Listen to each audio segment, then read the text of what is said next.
Thank you so much, Sean, for that introduction. And thank you for agreeing to grace all of these attendees today with your presence. Because it's far too often that the G-Shawns of the world don't get to see rooms like this. Even though decisions that will impact his life and lives like my own are made in rooms like this. I want to talk to you today, though, Rochester, about progress. And I want to talk to you about this country that I love so much. As a U.S. Marine, I saw firsthand the sacrifice of what it takes to sustain and secure our way of life. But I want you all to recognize that we are in a very important impasse in our history. And to quote Dr. Harbin, this isn't new, but it's our moment to respond to the challenges that we've been struggling with as a society since the very inception of our nation. I deeply, deeply love this country, and even more so, I am so proud of the history that this community has contributed to the trajectory of this nation. I want to start with just a minute with the great Frederick Douglass, who at one moment was the most photographed man in the world. He sold books all over the world, given speeches all over the world, at a time when people who shared his identity were still in chains. And it wasn't until an even more passionate and zealous abolitionist named John Brown, who confronted an egotistical, self-absorbed, self-righteous Frederick Douglass and implored him by saying, "How many slaves have you freed? How many slave holders have you converted?" Rochester, I ask that question here today. In all of our well-intentioned efforts, in the uncoordinated portfolio of programmatic efforts that we have, what have we really done? See, make no mistake, long before I was here, I was G. Sean. And Rochester is full of so many young men who have the potential to be here, but aren't afforded a world and a society that equips them to do so. I can't talk about individual responsibility, or individual merit, or individual effort. Systems, structures, institutions make decisions for so many people before they ever get to make a single choice for themselves. Oh, I love this country.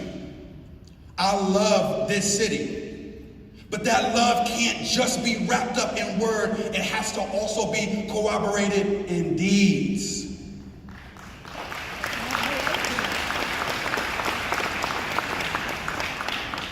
We can do better. Our forebears, Susan, Frederick, George, two of them are responsible for 4 constitutional amendments in the same place today that leads the nation in the most severe forms of challenges we see from here to California. We got to do better. That ain't it, Rochester. That ain't it. And to so many of us who hunger and desire deeply to watch this city transform, we close our eyes. We close our minds. Ideas aren't our food. We are stuck in status quo. We are stuck in repetitious, habitual practices and traditions that have not proved to produce the outcomes and results so many desperately need. So here I am, 30 years old, in this millennial moment that I'm being afforded to address all of you. And what I intend to do and what I have been doing is applying scrutiny and skepticism to every long-held belief, every long continued practice that don't produce the change or transformation that we deeply need. It is about progress. Progress not defined by stats and statistics, but progress in the stories of people whose lives have been transformed. Progress as defined by the changing of the minds of those who wield power and decision making. That's how I define progress. To the example of Frederick Douglass, he had to come to the realization that his own success meant nothing if the South was still going to be inflicted and affected with the terrible disease of slavery, and even more so, the pervasive and insidious belief that there are some people who are not human. At the time, our Constitution said that I was 3/5 of a person. At the time, our society said I was not a man but a nigger. At the time, our economy said I was not a worker but a slave. At the time, our legal system said I was incapable of ever becoming a human being. Yeah, here we are today. Here we are today because there were people who didn't allow the status quo to paralyze them. Here we are today because Frederick Douglass lifted up his mind and aspirations and looked to the North Star, to which he named his magazine, that also led the thousands out of bondage. Here we are today because Dr. King pointed to the top of a mountain and said, forget an American dream that we all should know requires one to be asleep to achieve. Sleep, because you have to be unaware of the injustice. You have to be unaware of the great struggling and suffering that so many have to endure in order to focus just on yourself, only on your life and your perception of success. I want to challenge you all today with a new idea, the American aspiration, one in which we lift up our eyes and strive for higher. The same heights that Francis Scott Key, the author of the Star-Spangled Banner, perceived when he set the word free to a note high enough and worthy enough to bear it. True freedom. Set our sights high, like President Kennedy did, when at the midst of a global competition between ideas, said we go out to the moon. We have to think bigger. We have to think better. And even in my 2 years and 8 months at the Chamber of Commerce, I recognize that there has to be a moment where one must decide, is this enough? And you all think to yourselves, is the city filled with G-Shawns? Is it acceptable that the anomalies and aberrations like me are seen as successes in spite of a system that should be producing Adrian Hales? We shouldn't be honoring me because I beat the odds. We should change the odds.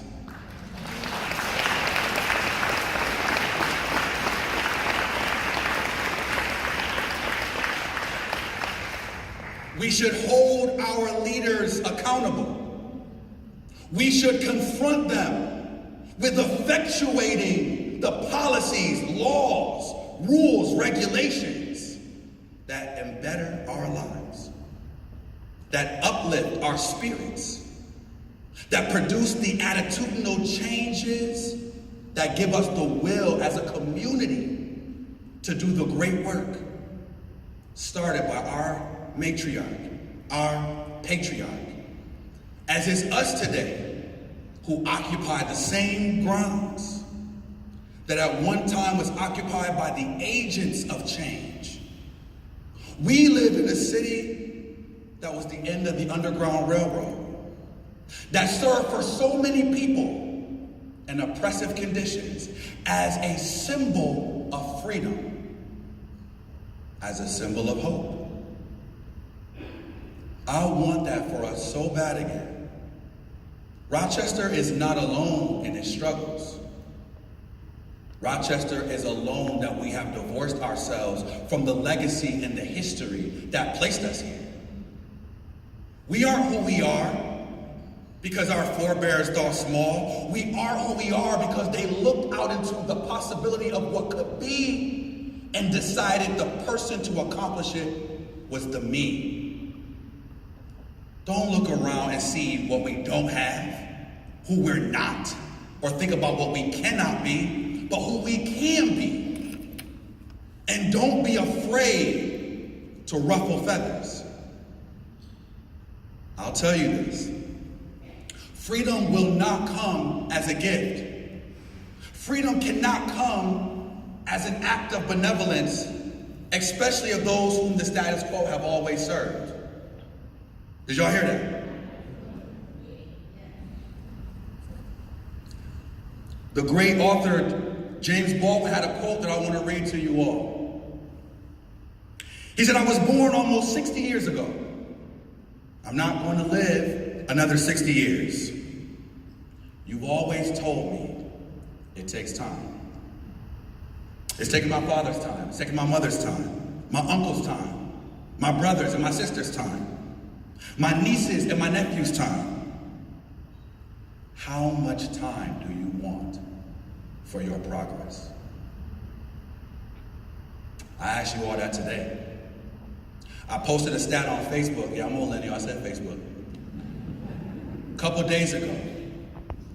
And I said, the world doesn't move forward. People have to force it to. And we have to be held responsible with the great opportunity and responsibility that have been bestowed upon all of us.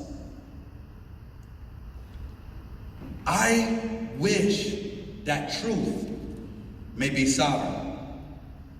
Truth. The same truths that the framers of the Constitution said when they said we hold these truths to be self-evident, that all men and women are created equal and endowed by their Creator with inalienable rights. Among those, life, liberty, and the pursuit of happiness. That is a truth. We are all born with the possibility and potential to become so much. But we live in and accept a world that treats us all differently. And there's institutions like Jordan, where there's no respecter of patient based on ability to pay. That is an example of an institution that reflects that truth.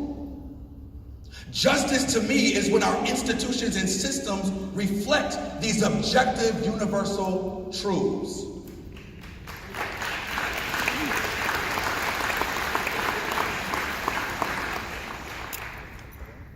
And it's each and every one of our jobs to build a just society.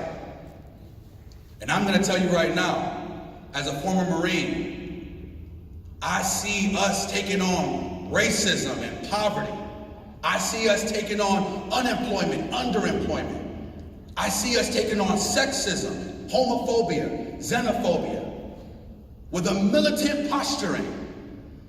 Because to everyone in here who thinks there's a middle ground or a middle way, I'm here to tell you that those who suffer at the hands of these dangerous beliefs, they don't ask that you mediate some kind of compromise between the status quo and justice. They ask that you create for them the opportunity that was promised to them in our Constitution. Going back to Frederick Douglass, who was a great influencer and leader in helping to push a 14th Amendment, one that made birthright citizenship possible. But when I look at the 14th Amendment, I see not just a constitutional right, I see a human right. I see in a country based on equality and promises of justice, someone framing in that amendment birthright citizenship as access to the promises in this nation. Because at that moment, it no longer mattered what your race was. It didn't matter what your gender was. It didn't matter if you were Jew or Gentile, if your parents were married or unmarried, if you were born here, you were a citizen here. And we have to undo the various interconnected, interactive, interdependent, inoperative systems that work to create various different forms of this citizenship, when there should only be one. No American should be stripped of the abilities that they were born and destined to effectuate. And we all have to be cognizant as we define what it means to be an American today. We define what it means to be a Rochesterian today. And we should no longer hide behind the work that was done hundreds of years before us. So today, let's step out of the shadow of the past and beside our matriarch and patriarch and confront the challenges that look to undermine and subvert the promises of what it means to live here, what it means to have been born here. And let us take on these challenges head on. Let us uplift this uncoordinated effort of programmatic efforts into a constellation of examples for the nation and the world to acknowledge, much like they did shortly 200 years ago. The power and the moment is now. Rochester, the time to act is now. Dr. King said the time for justice is always now. And anyone telling you anything else is lying to you. There is no time to accept injustice while people suffer, while kids drop out, while they join gangs, while they rebel against a status quo that doesn't reflect their lives. They don't agree to participate in systems or programs that they know are only hollow and the ends are fruitless searches. But make no mistake, they wander, but they're not lost. They dedicate themselves to those who dedicate back to them.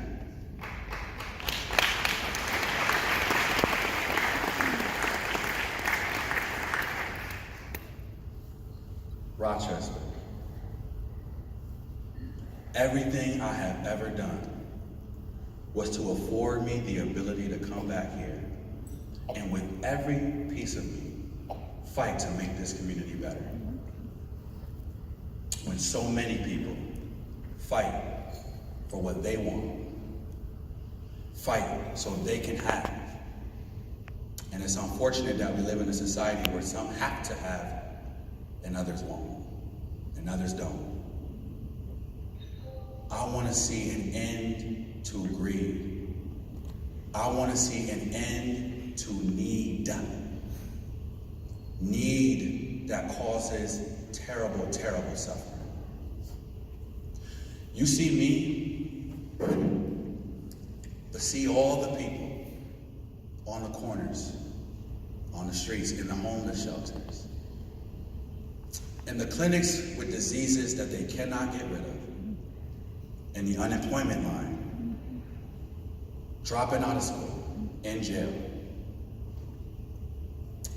With this ascension to this podium, and my position in the Chamber of Commerce, I take each and every one of those people with me. It's for them that I wake up every day and fight, and will continue to fight. And I'm asking today that you all join me in that fight. I'm asking today that we move the collective and communal conscious and character to a place of will where the impossible becomes possible, where Rochester again reclaims its place as a national and global leader in what it means to live in a just society. That's my request today. I'm so fortunate that an organization that represents that has brought us all here. And even more so, because if you look around, this is what we have. We are brothers and sisters in this struggle. We are fellow comrades in this war, not just to alleviate the social ills, but to also win the war that we're losing in our minds. Win the war we're losing in our minds on why we have accepted a bifurcated community, one minority and one not, both different and both terribly unequal. That's my request today. So thank you so much, Dr. Harbin, for allowing me to share my heart, my thoughts with this community. Thank you so much, Dr. Harbin, for being a leader in this community, for standing up for what's right in this community. And I hope everyone in